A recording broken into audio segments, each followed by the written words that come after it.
Urbanisme et logement au Gabon, quel avenir? C'est la question que nous nous posons dans cette émission Décryptage. Vous le savez, sans nul doute, la politique du logement au Gabon souffre de 1000 questionnements. La cession de logements de Bikele, par exemple, aux acheteurs pose problème depuis quelques années déjà. Avec notre invité, nous aborderons tous ces éléments. L'émission Décryptage démarre dans une poignée de secondes seulement.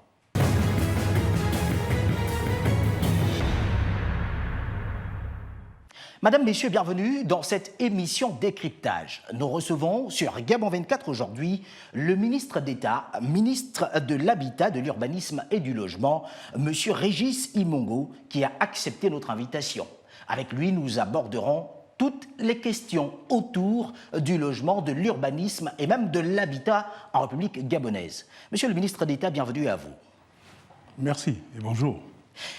Quel constat d'entre-deux-jeux, Monsieur le ministre d'État, faites-vous aujourd'hui de la question de l'urbanisme et du logement en République gabonaise depuis la prise de vos fonctions?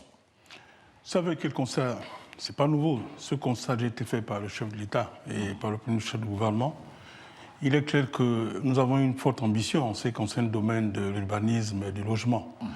Et les politiques mises en œuvre visaient cet objectif, qui était de permettre une accession fluide à la propriété des Gabonaises et des Gabonais. Et on peut constater, après plusieurs années, que malheureusement, le bilan a été mitigé pour plusieurs raisons. Et le chef de l'État l'a signifié clairement. Donc la volonté que nous avons, c'est de redresser la trajectoire pour que les politiques publiques puissent permettre d'atteindre cet objectif qui est vital pour les populations gabonaises. C'est dans ce sens que s'inscrit aujourd'hui nos démarches. Et je tiens à préciser que le Premier ministre a été clair à ce niveau, en précisant qu'il fallait être pragmatique, il fallait avoir des actions de proximité afin de répondre de façon précise aux attentes des Gabonaises et des Gabonais. Dans le secteur du logement, les Gabonais ont attendu beaucoup et ils ont pu être en effet découragés en tenant compte du fait que certains programmes n'aient pas pu aboutir. Et le chef de l'État lui-même l'a reconnu. Il a donné clairement des instructions au gouvernement gabonais de pouvoir accélérer absolument la mise en œuvre réussie de ces politiques. Et je prendrai comme illustration, d'ailleurs, il n'y a pas longtemps, je pense cette semaine, vous avez dû voir comment le chef de l'État a reçu en audience le directeur général de la CDC pour demander qu'il puisse accélérer, parce que la CDC aussi, c'est un outil, c'est un véhicule financier et qui développe des programmes aujourd'hui dans le secteur du logement, donc d'accélérer la mise en œuvre aussi de ces programmes afin de répondre aux préoccupations des Gabonaises et des Gabonais dans le domaine du logement. Alors, vous l'avez vous-même dit, un constat mitigé, mais en matière de logement au Gabon, on sait que la demande semble plus forte que l'offre. Aujourd'hui, qu'est-ce qui est fait depuis les 5 dernières années, selon vous? Vous savez, vous avez constaté que les programmes ont été lancés. Par exemple, rien que pour la SNI, l'État a accompagné la SNI dans le cadre d'un programme de 2808 logements sociaux. L'État a injecté de l'argent, mais malheureusement, on peut constater qu'il y a eu des problèmes, du moins peut-être de mauvais bouclage de cahiers des charges et puis des problèmes de mauvaise gouvernance qui ont fait que malheureusement, les programmes n'ont pas pu être atteints.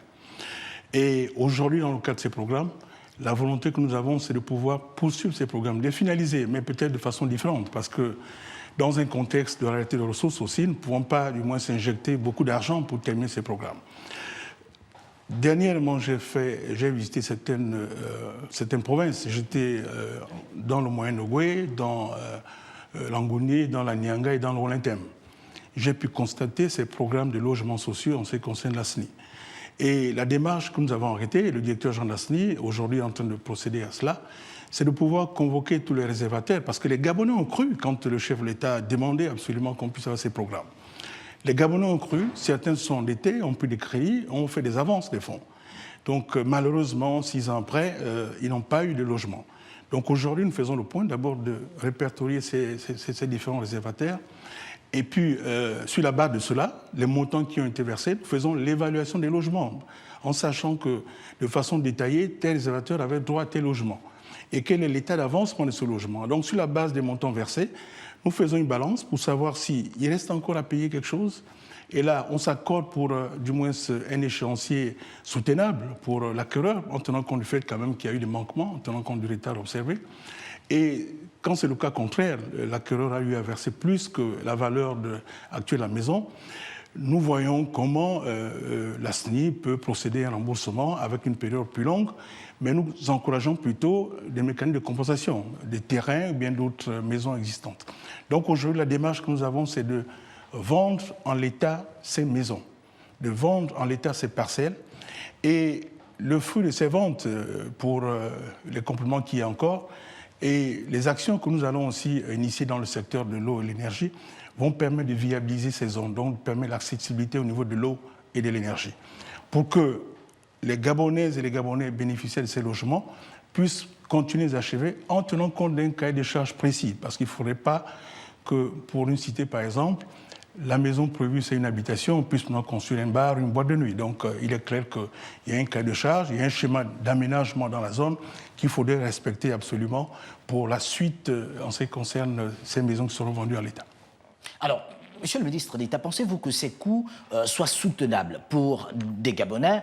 Parlons par exemple et prenons pour exemple ceux qui sont fonctionnaires, qui se retrouvent justement sans épargne, parce que étant rémunérés à 300 000 francs CFA par exemple, je donne un chiffre rond comme ça au hasard, pensez-vous que les coûts actuels de ces maisons soient soutenables au regard du constat fait sur le terrain, puisque vous avez fait une tournée sur l'ensemble du territoire gabonais? Vous avez raison. Écoutez, la volonté que nous avions, c'est d'avoir des logements sociaux à la portée des bourses des ménages gabonais. Il est clair qu'en tenant compte aussi, en tenant compte des facteurs de production, en tenant compte des intrants, bon, on arrive à un niveau élevé. Un niveau élevé, ça tourne à peu près à 20-25 millions et même au-delà. Donc c'est difficile pour les ménages, du moins ayant des faibles revenus. La volonté que nous avons, c'est de chercher à aller avoir un nivellement vers le bas en ce qui concerne les coûts de ces logements. Ça passe par une utilisation plus rationnelle des matériaux locaux et surtout des politiques en fait, visant à réduire le coût de ces matériaux locaux. Et avec le ministère des Mines, nous avons des réflexions au niveau que ce soit du gravier, du sable, ainsi de suite, et de tout le reste. Parce que c'est à travers cela, à travers aussi la recherche d'une efficience en matière de construction, que nous pouvons offrir aux Gabonais des logements plus adaptés. Maintenant, là pour l'instant, c'est d'abord l'existant. Ces programmes qui ont été lancés par l'État et qui n'ont pas pu être achevés. Pour ces programmes, il est clair que nous ne cherchons pas à avoir une rentabilité assez particulière. Et ces maisons sont restées dans un état d'abandon sur une période. Donc, inévitablement, il y aura un abattement qui est lié à un coefficient de vastuité. Et en dehors de cela, on va éviter, bien sûr, que la partie restante n'est pas soutenable. Donc, dans le cadre pour l'instant, des simulations que nous faisons, on essayait vraiment de tomber dans des niveaux peut-être maxi 100 000 pour amortir sur une période pour certains réservataires qui auraient déjà versé du moins une certaine somme dans le cas de l'acquisition de ces maisons. Donc la volonté que nous avons, c'est de permettre l'accession à la propriété. Ça passe par la construction des maisons soutenables sur le plan du coût. L'État a commencé, mais il est clair que l'État a commencé, a voulu le faire, mais l'État doit plutôt se rentrer dans une autre démarche. L'État doit permettre de viabiliser des parcelles, mettre à disposition des Gabonaises et des Gabonais des parcelles. Et pour ces programmes logement, il faudrait que nous puissions encourager le secteur privé, dans le cas des partenaires publics-privés, en essayant, autour d'un modèle économique sûr qui fait ressortir certains éléments indispensables, autour d'un cahier de charges précis, autour aussi des normes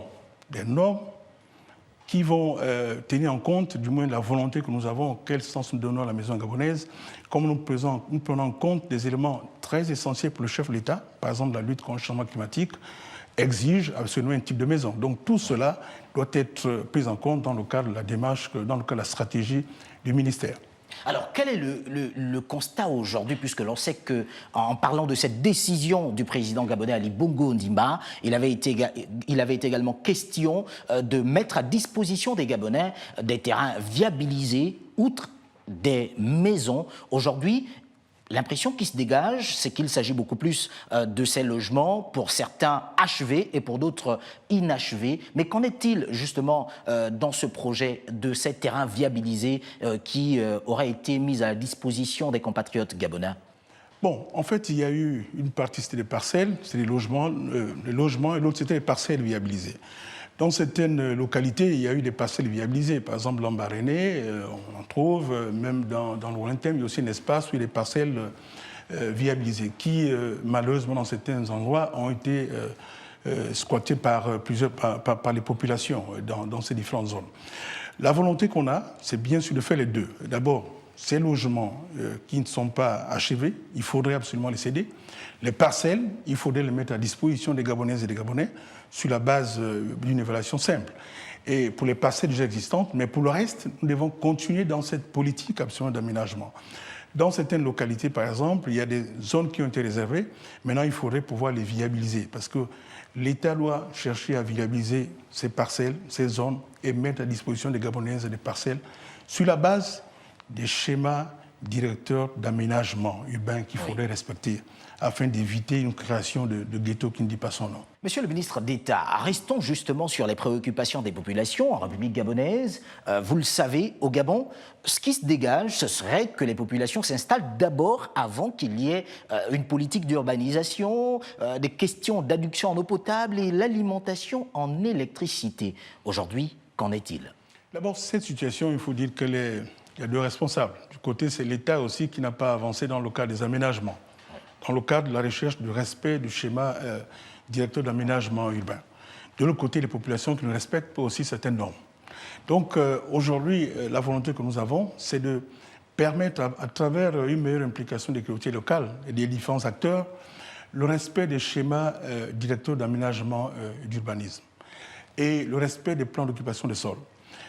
Pour permettre l'actualisation de ces plans et de ces schémas dans les zones qui ont été faites, nous bénéficions aujourd'hui d'un accompagnement de la Banque mondiale à la suite d'une demande du chef de l'État à l'époque qui a permis que la Banque mondiale puisse débloquer une certaine somme afin de renforcer les politiques de décentralisation, afin de permettre que l'aménagement du territoire qui est fait à travers certains éléments infrastructurels puisse profiter aux populations les plus reculées. Et dans ce cadre, aujourd'hui, la Banque mondiale accompagne les collectivités locales et le ministère de l'Habitat pour l'élaboration des schémas directeurs d'aménagement et d'urbanisme et l'élaboration des plans d'occupation des sols. Et nous demandons, du moins mes passages à l'intérieur du pays, j'exhorte les collectivités locales à pouvoir collaborer parce que dans le cadre de ce schéma, nous mettons en fait tous les projets actuels et les projets futurs afin de montrer clairement quelle est la vision que nous avons de telle ville dans un horizon de 5 ans, de 10 ans, de 20 ans. Et ça permet aussi que les collectivités locales puissent désormais en fait canaliser les occupations. Des occupations, essayer de sécuriser les zones qui ont été réservées pour ces différents projets du futur. Donc c'est un travail permanent, un travail d'éducation, un travail de vulgarisation, un travail d'appropriation qui est essentiel et nous pensons que c'est par ce canal que nous pouvons arriver. Maintenant, le problème, c'est déjà l'existant. L'existant est là. Il y a une occupation anarchique, ainsi de suite. Bon, apparemment, c'est difficile. Dans certaines zones, peut-être, on pourrait essayer de loger et puis reconstruire, loger les populations ailleurs, mais nous ne pouvons pas en tenant compte du coût. Maintenant, il faudrait plutôt essayer d'améliorer la qualité de vie en tenant compte de cet existant. Monsieur le ministre d'État, venons-en à ces projets, puisque vous l'avez évoqué justement, il y a on parle par exemple de celui de la CDC, la Caisse de dépôt et de consignation. D'ailleurs, le directeur général a été reçu il y a quelques jours par le président gabonais Ali Bongo Ondimba. Aujourd'hui, ce sont des opérateurs économiques tant du privé que du public qui s'investissent dans ce domaine, qui accompagnent l'État gabonais. Qu'est-ce qui se fait réellement? Est-ce qu'il y a une certaine faisabilité de façon à ce que tous les Gabonais, d'où qu'ils soient, de quelque province que ce soit, bénéficient de ces logements? Vous savez, aujourd'hui, il y a la CDC qui est un véhicule financier qui a une politique, une stratégie efficace dans le domaine du logement. Et je peux dire que le directeur général de la CDC s'active beaucoup dans ce domaine. Bon, nous avons notre véhicule traditionnel qui est la SNI. La SNI qui doit gérer d'abord, bien sûr, ce passif, ces programmes immobiliers qui n'ont pas été achevés, qui doit s'engager aussi dans le cadre des programmes futurs, bien sûr. Mais en dehors de ça, le gouvernement veut aujourd'hui attirer le secteur privé dans ce domaine. Et avec un respect des principes, parce qu'aujourd'hui, malheureusement, il y a des attributions qui ont été faites à certains promoteurs immobiliers, mais qui n'en sont pas en réalité, parce que ça a été plutôt l'occasion pour ces promoteurs immobiliers de faire la spéculation foncière. Donc, on eu à acquérir certains domaines, au lieu de construire des logements, plutôt essayer de viabiliser ces parcelles et les vendre à un coût onéreux. Et en tenant compte de ça, le chef de l'État a donné instruction de pouvoir faire le point de toutes les réservations foncières. Donc, qui ont été attribués à la fois aux sociétés civiles immobilières, promoteurs immobiliers. Regardez les cahiers de charges. Ceux qui ont respecté, il n'y a pas de problème. Mais ceux qui n'ont pas respecté, si on constate qu'il y a des problèmes à ce niveau, il n'y a pas de problème. C'est un titre foncier, on ne peut pas l'attaquer, mais le titre foncier, il y avait des réserves. Puisque l'hypothèque légale qui a été mise maintenant au niveau des titres fonciers, c'est pour respecter les engagements pris par les différents promoteurs immobiliers. Parce qu'il ne faudrait pas que, par une mauvaise gouvernance, nous puissions encourager en fait la spéculation foncière et immobilière. Il faudrait que ces réserves foncières qui sont mises à la disposition des opérateurs puissent permettre à ce que ceux-ci puissent offrir aux Gabonais des logements supportables. Mais ça passe par un cadre réglementaire assaini, par une transparence dans tous les process, et c'est ce que nous sommes en train de voir aujourd'hui dans le cadre des actions du gouvernement. Mais il est clair que l'État a son rôle à travers ces véhicules, mais nous voulons aussi que le secteur privé, à travers les partenaires publics-privés, puisse du moins booster l'offre de logement au niveau du secteur gabonais. C'est possible. L'État, nous pensons, a déjà fait. L'État ne doit pas se focaliser encore pour la construction d'autres logements. L'État doit plutôt permettre l'accès à la propriété. L'État doit mettre à disposition des Gabonais des lotissements, des parcelles pour construire en tenant compte d'un cadrage bel et bien déterminé. Monsieur Régis Sibongo, je précise que vous êtes le ministre d'État gabonais, ministre en charge de l'habitat, de l'urbanisme et du logement en République gabonaise. Vous me permettrez de vous titiller tout de même. Il est aujourd'hui vrai qu'Ali Bongo Ondimba n'a eu de cesse de ne ménager aucun effort pour impulser dans sa politique quand même des mesures qui soient adéquates pour que les Gabonais soient logés dans ce pays d'Afrique centrale. Mais il y a comme un ralentissement en matière procédurale au niveau des administrations. Qu'est-ce qui explique cela? Est-ce que aujourd'hui ces retards, par exemple, au sein des administrations gabonaises ne freinent pas un tout petit peu la politique justement du président gabonais Ali Bongo Ondimba? Tout à fait juste. Vous avez raison, et c'est clair. Le gouvernement, sous la direction du chef de l'État à l'époque, en 2011, avait pris la décision de mettre en veille le ministère de l'Habitat pour pouvoir créer une structure nouvelle qui devait permettre de renforcer la fluidité. La fluidité en ce qui concerne les attributions dans le domaine foncier. C'est à ce titre que nous avons créé l'Agence nationale d'urbanisme, des travaux topographiques et du cadastre, ANUTTC. Nous avons comme objectif, le chef de l'État avait exigé du gouvernement de mettre en place un mécanisme qui puisse permettre que cette agence facilite l'aboutissement d'un titre foncier après 6 mois. Donc ça signifie que quand un dossier arrive, quand ça commence, il faudrait qu'au bout, à la conservation, nous puissions avoir le titre foncier 6 mois après.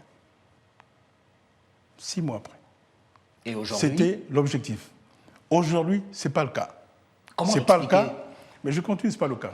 Parce que quand on l'a fait, c'était d'avoir en fait une seule guichet unique afin d'éviter du moins la bureaucratie qu'il y avait, la mauvaise gouvernance, dans le cadre du process, les tracasseries qu'il y avait. Oui. Malheureusement, il y a certains points qui n'ont pas été vraiment remplis au sein de l'agence, parce que l'agence a bien sûr été d'un stock de dossiers. Il a fallu pouvoir numériser tout ce qui avait été suivi par la COFED, par l'édition générale, ainsi de suite. Donc il y a eu un méli-mélo qui a créé un peu de désordre. Et si bien qu'à ce stade-ci, je peux vous dire que l'agence, nous avons encore un stock de 30 000 dossiers en instance de traitement. Près de 30 000 dossiers en instance de traitement. Et quand on fait le point, chaque année, l'agence, à peu près traite entre 700 000 dossiers. Ça signifie qu'il y a une accumulation mécanique des arriérés en matière donc, de ces dossiers. Donc le stock s'accroît. Pensez-vous que ce soit volontaire? Non, en fait, il y a deux choses. D'abord, il faudra adapter cette structure à la vision que le chef de l'État avait. Donc il faut être efficient, il faut fonctionner comme des managers privés. Et c'est ce que nous sommes en train de faire. Et il faut aussi renforcer les capacités et en même temps utiliser la dématérialisation des procédures. Il faudrait que l'informatique soit au rendez-vous par rapport à ça. Et j'ai exigé de l'agence une feuille de route. Cette feuille de route a été établie. J'ai demandé au directeur général de l'agence, dites-moi comment faire pour appuyer le stock. Je vous donne un délai. Vous devez me dire de toute façon, dans une semaine, sur la base d'une étude, 1 ou 2 semaines, vous me dites ce qu'il faut faire pour appuyer le stock et quel est le délai. Il est venu, il m'a dit, monsieur le ministre d'État, nous pouvons appuyer le stock en 3 ans. En 3 ans. Pour le faire, il nous faut traiter par an 10 800 dossiers. J'ai dit, OK, comment le faire? il faut tel moyen, il faut tel moyen, il faut tel moyen. Donc on s'accorde par rapport à ça. Ça signifie que l'ANUTTC a comme exigence, c'est de traiter 10 800 dossiers au minimum par an. Parce qu'aujourd'hui, le Gabonais dépose son dossier à l'agence, il ne sait pas à quel moment le dossier sortira. Là, il y a un problème. Il y a un problème, il y a des répercussions sur le climat des affaires, c'est pas bon. Et il y a des répercussions sur le financement de l'économie. Parce que c'est quand on a un titre foncier qu'on peut aussi s'endetter auprès du système bancaire. Donc tout cela permet de pouvoir mettre en place un cercle vicieux au niveau du financement de l'économie. Donc l'objectif est de pouvoir arriver à la fluidité en ce qui concerne le traitement de ces dossiers, éponger les stocks et permettre qu'un Gabonais puisse avoir la visibilité. Un Gabonais doit savoir aujourd'hui, j'ai besoin d'une parcelle, qu'est-ce que je fais? Mon dossier à l'agence, il sort quand? Il est à quelle étape? Oui. Il sert à la conservation à quel moment? Éviter aussi les mélanges qu'il y a. Parce que par exemple, vous avez un titre foncier, vous avez une parcelle, et malheureusement, vous constatez aussi qu'un même aussi a ce titre foncier, et par moment les parcelles se croisent, mais c'est à cause du fait qu'il y a des aspects qui n'ont pas été pris en compte dans le cadre de la numérisation. Alors, existe-t-il, pour parler justement de cette question de l'urbanisation, existe-t-il une cartographie en matière d'urbanisation au Gabon? Ah, réellement, je vous pose la question parce que dans le cas des logements sociaux, par exemple, il y a des réservataires qui se sont retrouvés avec des maisons bien situées sur la carte, mais en allant sur les lieux, elles n'existaient pas. Aujourd'hui, existe-t-il véritablement... Non, en fait, il y a une cartographie, mais maintenant, il faut l'actualiser. Vous savez, aujourd'hui, nous avons ce qu'il faut. Nous avons ce qu'il faut pour pouvoir travailler davantage. Mais le chef de l'État, je peux dire, il a été visionnaire par rapport à ça. Nous avons la GEOS. La GEOS aussi constitue aujourd'hui un outil indispensable. Oui. C'est quand même étrange que le ministère de l'Habitat ne puisse pas recourir à la GEOS. La GEOS aujourd'hui a permis au Rwanda de finaliser sa vision spatiale en ce qui concerne le volet foncier. Oui. La GEOS aujourd'hui utilisée par la Banque africaine de développement par d'autres États. Quand je suis arrivé, j'ai pris les gens du ministère de l'Habitat, j'ai dit on va à la GEOS. Je voudrais qu'il y ait un partenariat entre la GEOS et le ministère de l'Habitat. Ce matin, par exemple, j'ai assisté à une réunion où nous sommes arrivés à un protocole d'accord, surtout une convention de partenariat entre l'Institut national de cartographie et l'Agence nationale du topographie du cadastre. Les deux agences sont là, mais il serait souhaitable qu'elles puissent travailler sur la base des normes dans une même direction. Oui. Nous allons gagner à ce niveau. Il n'y a pas du tout... La stratégie de pouvoir essayer d'occuper son espace, peut-être son espace ne sert à rien. Ne sert à rien. L'agence est là, elle a été créée, c'est un agent d'exécution. Le ministère est là pour la conception et le contrôle. Si les différents acteurs arrivent à jouer leur rôle, je pense qu'il n'y aura pas de problème à ce niveau. Monsieur le ministre d'État, vous me permettrez de vous poser la dernière question, deux en une seule, si vous le permettez. À la suite justement de l'absorption de la SNLS par l'ASNI, il y a qu'aujourd'hui, de nombreux compatriotes sont en attente de leur logement, pour le cas des logements. Et pour le cas de l'urbanisme, il y en a également qui sont en attente, vous l'avez dit, environ 10 000 dossiers seront examinés par an.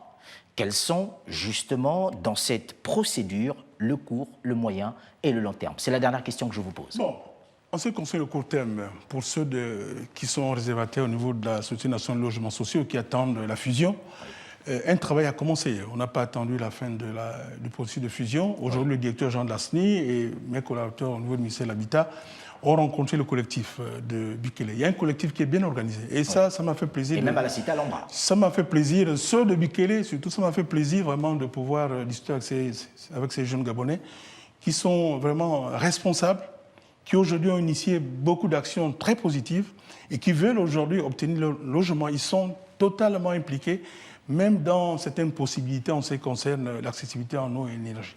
Avec cela, on a commencé à travailler pour les évaluations, parce qu'il faut être vraiment transparent. On a fait des évaluations, ils vont sur place aussi, et ils ont fait des évaluations pour savoir quel est le coût de logement. Et on balance. Certains ont versé plus, bon, on voit comment rembourser, comment compenser. Certains non, on voit comment aussi en intégrer en souplesse. Oui. Donc, à court terme, c'est de céder ces maisons en l'état, mais de manière transparente. Oui. De manière transparente. Alhambra, c'est autre chose. Alhambra, il y a une sorte de mafia qui ne dit pas son nom. Il y a ceux qui sont installés, mais il y a ceux qui sont installés qui n'ont pas le droit d'y être. Anarchiquement. Anarchiquement, oui. Avec des complicités évidentes. Donc il est que nous faisons un travail à ce niveau. Nous allons mettre de l'ordre par rapport à ça pour permettre que ce soit les Gabonais qui doivent bénéficier de ces logements puissent qui puissent être installés et permettre aussi qu'on puisse faciliter les amenées d'eau et d'électricité parce que dans certaines zones, malheureusement, il n'y a pas et donc il faudrait absolument viabiliser ces zones. Il est clair que le chef de l'État était clair, il voudrait absolument que nous puissions avoir des quick-wins dans ce domaine. Bon, il ne s'agit pas de tout embrasser, mais il s'agit d'aller vers l'essentiel. Finaliser ces programmes aujourd'hui en offrant aux Gabonais cela, créer des conditions qui puissent permettre que les opérateurs du secteur privé, et même en discutant avec des entreprises.